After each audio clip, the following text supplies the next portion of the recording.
my friends, welcome on my first step ever. Every time we speak of a topic, we address an issue which is so close to all of us because all of us deal with that. The youth and the students across the globe who are listening to us, I wouldn't say that these problems are just restricted to us, but I think it is at this age that if we get the right guidance, that we can make our life so much more better for the rest of the time that we have. So please join me in welcoming in inviting someone so special who has agreed to be here and share very special story that is very close to our heart because it is her story. But before we go into it, I would really like to tell you that it's not easy to talk about any kind of traumas, mental pressure, and depression, and anything that has hurt us. But over here, we try to make things a little simple. So look at from the lens that step by step, you can do things that you have never thought of. And today, just sit back and listen to this amazing guest speaker, Juanita Smith, all the way from Australia. Hi, Juanita. It's a pleasure to have you on my first step ever. Thank you for inviting me. It's completely my pleasure, and I'm very excited to get into this episode. I specifically wanted to, invite someone who has an immense knowledge in this field and who can help our listeners, understand that these emotions that they're going through at this age, they can overcome. And I think you are one of the best person that I can have over here. So now let me introduce my guest speaker to my listeners today. Juanita had a very challenging childhood, and that we're going to discuss very soon. But she overcame all the challenges. Now, what are they? We will be getting into that. And today, after overcoming the trauma, depression, and everything that she had gone through, even addiction at some point of time, she now stands tall and she is a leading international hypnotherapist. She's a transformation coach, and she helps many of us to be the person that we are because that's how she found herself. So Juanita, welcome again. My first question, and I think this is one of the most interesting but yet very challenging part for me to discuss with you, is your childhood. And if you're able to take us through your childhood and what challenges did you face? Yes, there were a lot of challenges in my childhood. The reason for that was it started from the time of my birth, because by the time I was born, my mother was so traumatized by her life that she actually was having a mental breakdown when she was giving birth to me. She was in this position from her past trauma and her past experiences. So in our family, trauma going from generation to generation. She grew up having a childhood where she was taken away from her family, split up from her sisters. And it was in New Zealand, the 1940s and 1950s social welfare system that let her down. And she was mentally, physically, and sexually abused. And she was such a highly intelligent, sensitive woman, very intelligent, an empath, I think. And she just couldn't cope with her life. And before I came along, she actually had shock treatment, which really destroyed her. That was very common, I think, in the 1950s and the 1960s to be cured and treated with shock treatment. So she wasn't in a very good place when I was born. And being a single mum in the maternity home in 1974, looked down upon, judged, put in the downstairs ward as a single mother, wasn't treated very nicely by the staff.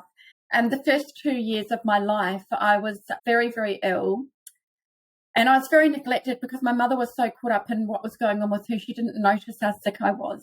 It was a very defining moment, I think, just those first 2 years of my life. Growing up in poverty, we're in welfare housing, not enough food, secondhand clothes. My brother was looking after me. He was 7 years old. And I was very sick, so sick, and my mother didn't notice that I actually lost all my hearing in one ear and partial hearing in the other ear. What happened was, like, she told me many years later that I used to cry all the time when I was a baby. And the doctor said to her, just put her in the other room and let her cry. She'll cry it out.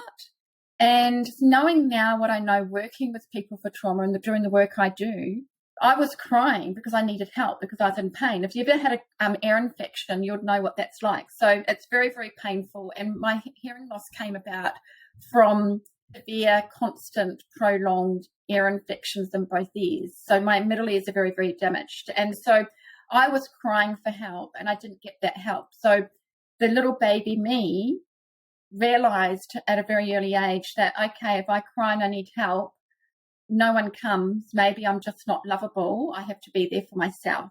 Maybe no one cares about me. I need to be there for myself. So that was a very, even though I don't remember, that would be a very defining moment of my childhood. And I really understand that now. And then when I was 2 years old, I was taken away from my mother, split up from my brother, and I went to live with my paternal grandmother, who meant well, but it was a very, very, very negative environment. So I grew up always being, constantly put down and criticised and told I was wrong. And so that talk that you receive when you're growing up, so that really sort of makes you define yourself on how you see yourself on a very deep unconscious level. I am really sorry to hear with what you had to go through firstly, Juanita. I really can't imagine, someone going through this and being what you are today. Definitely we'll discuss that, but I just am just processing what you just shared with us. I think few things you said while you were telling us your stories, that you felt that no one is going to come to help you, no one cares for you, and that you're not lovable. And from what I understand, and from what a lot of people that I have spoken to at this age, and if they have gone through something in their childhood or while growing up days, these are exactly the emotions that they feel, that no one's going to come to help them, no one cares for them, no one loves them.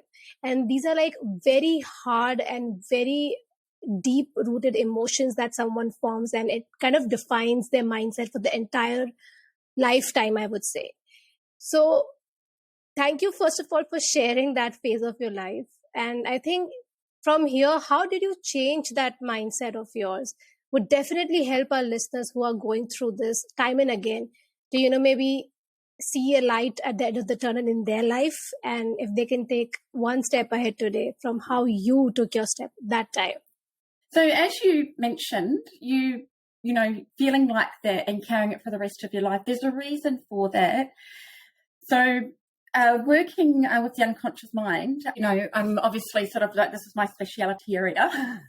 So what happens is, the first 7 years of our life, we're basically, our mind is wide open and we're just downloading the environment around us.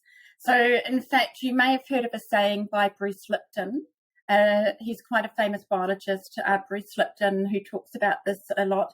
And he's got the saying, give me the boy until the age of 7 and I'll show you the man. So those first 7 years, we are literally just downloading the environment around us, how our father talks to us, how our mother treats our father, the school we go to, the way the teachers treat us, the TV we watched. Everything around us is just downloading. So you can imagine if it's very, very negative around us, that's going to cause a lot of negative downloading. And if it's a bit scary, like there's a lot of fear, that can cause a lot of anxiety. So a lot of people I work with, we're getting to the root cause of the anxiety. So that's the programming that we're creating. And once it's locked into the unconscious mind, it becomes very hardwired. And then it becomes our personality. And it's very, very, very hard to shift that. And so people just do that. They become the habit of being themselves. And it's very, very hard to change. I help people change that. So I just thought I'd add that in. So yes, look, it's very interesting because I've thought about this a lot. And even though I was in this very, very dysfunctional, negative environment growing up, and there's a lot more to the story than what I've just shared, but everyone in my family was so dysfunctional and so negative. It was crazy. For some reason, I seem to have been born this positivity.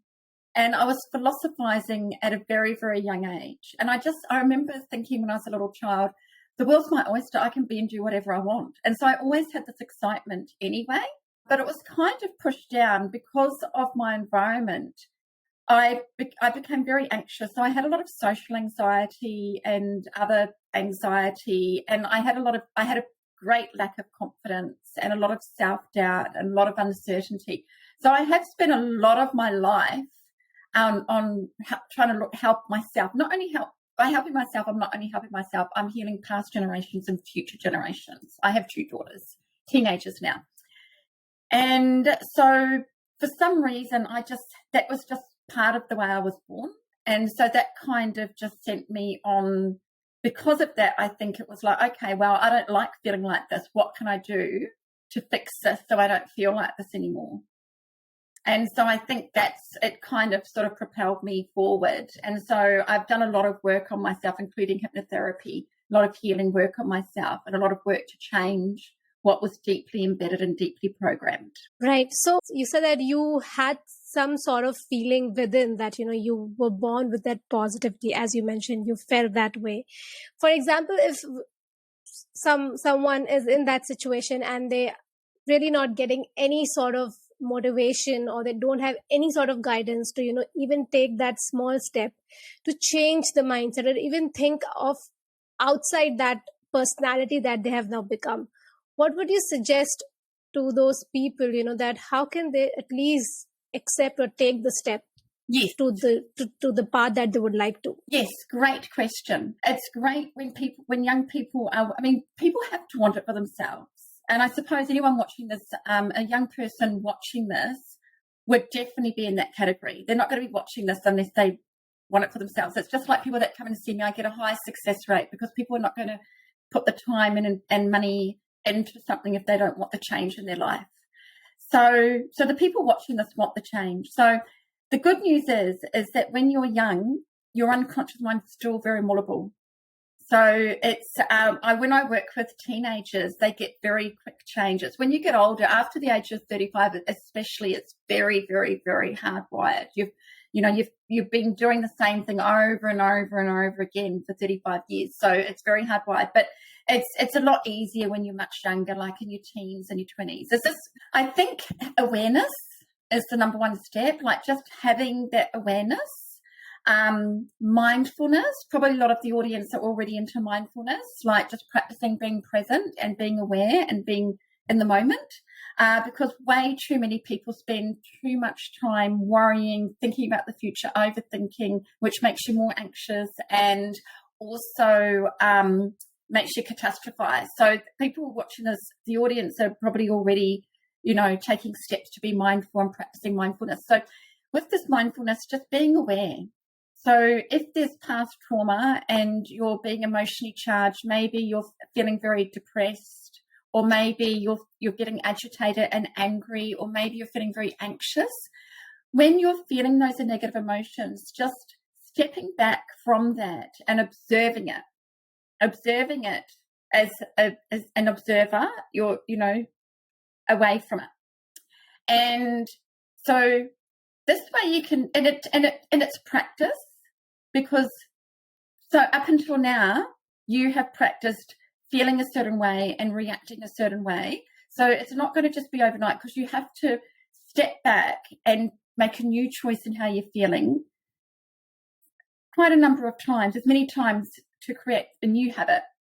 So it'll take time, but if you're mindful, I think if you've got that awareness to start with, that's a very good step. Like every time you catch yourself, you go, I'm doing it again. That happened and that made me feel anxious. That's a great step, catching yourself and having that awareness, and then just going, okay, all right, I'm a powerful being. How do I want to respond to that instead? And so it's a process, but you will get there if you keep being mindful and you keep practicing the new response. You can change, especially when you're young, you can really change those habits of how you respond. Great. I think those were some really practical and steps that someone can take. But of course, as you mentioned, it takes a lot of will and a lot of repetition. So from what I understand, the number one thing is to accept and be aware, catch yourself, as you said, that, I'm again getting into the habit of maybe, watching things over and over again that doesn't make me feel good, or being amongst the company of people who don't make me feel good. So I think catching yourself, that's an amazing step that you've mentioned. And after that, you said repetition. Keep that consistency going on. Like if you fail at once, then start doing it again. If you fail second time, get up and do it again. So that's amazing. So Jonathan, thank you for taking us through those steps, probably which helped you come out of your troubled past. And I'm quite excited to know from this journey, how did you start your own venture, or that you are doing so well? And you have also written a very amazing book, which is called Is It a Habit or an Addiction? So if you can take us through your entrepreneur journey. Yeah, so it was about 5 or 6 years ago now. I just actually had a friend who was embarking on a career as a hypnotherapist, and I don't know, for some reason, when I saw what she was doing, I was like, wow, this is my calling. I want to do this. It just hit me very fast. I was at a crossroads, and I have been in business before, so I'm quite business minded. And so I just jumped in and got qualified very quickly, and all the doors open and everything grew very fast. So I got my clinic open and I started to build a customer base very, very fast. So I'm a specialist with trauma and addiction. So I started off with my niche of quit smoking. So that's really was the foundation of my business, working with a lot of smokers. And because the treatment was so effective, and there's really not really quit smoking hypnosis is really the only effective way to quit smoking, believe it or not, I grew very, very, very fast. Then people started to come to me for other things. So then people were coming to me for, other addictions, gambling, drugs, alcohol, food addictions. And then people coming to me for anxiety, and can you help me with this? And can you help me with that? It just, that niche sort of developed from there. A lot of, breaking, with the addictions as well, the unwanted habits and addictions. Sometimes it's just an unwanted habit. Sometimes we have to work on the deep root cause. It's a symptom of something deeper going on. And so we work with the deeper root cause, which is past trauma. So it just developed from there and grew very, very fast. And from there, that's where my book developed, because I just found I was repeating myself over and over and over and over again. And the solution I had was so good. And so I just wanted to get it out there. Then from there, I started teaching as well. So I'm a trainer at the Academy of Therapeutic Hypnosis. And the principal of the Academy is my incredible mentor, Leonie O'Connell.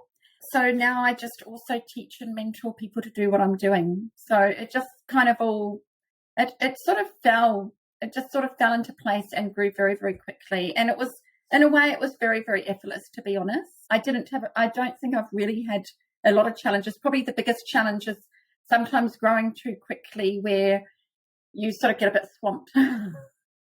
Yes, I think that's one experience that not many of us have faced so far, but I would really like that all our listeners who are glued to us today would definitely face this, that they are growing at a very fast rate. But then, of course, thank you so much, Jonathan, for, taking us through a very vulnerable time in your life. But I think what you're doing now is immensely valuable to a lot of people, and you're changing a lot of people's life today. And I'm extremely happy that you could make some time for my first step ever and talk to our audiences who are really looking forward to, taking that step in their life. But definitely everything that you mentioned today is a mental block for them.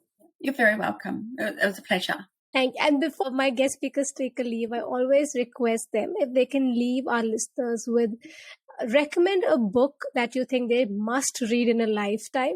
It could be yours, any other book if you would like to, and a favorite quote.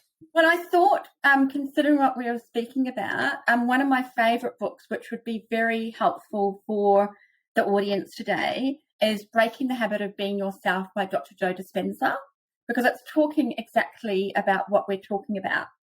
And so just from our past experiences and our past memories, we have created this programming and this habit of being ourselves. That the habit of ourselves comes from everything in the past. And as I said, it becomes very hardwired. So in his book, he's talking about breaking those habits and changing those habits as well. It really fits in very well with what we're speaking about. And also a quote that I've got here from Dr. Joe Dispenza: knowledge is power, but knowledge about yourself is empowerment. So I think that's also very fitting with what we're speaking about today, because I didn't realize for a very, very, very long time that I had these anxiety and confidence issues.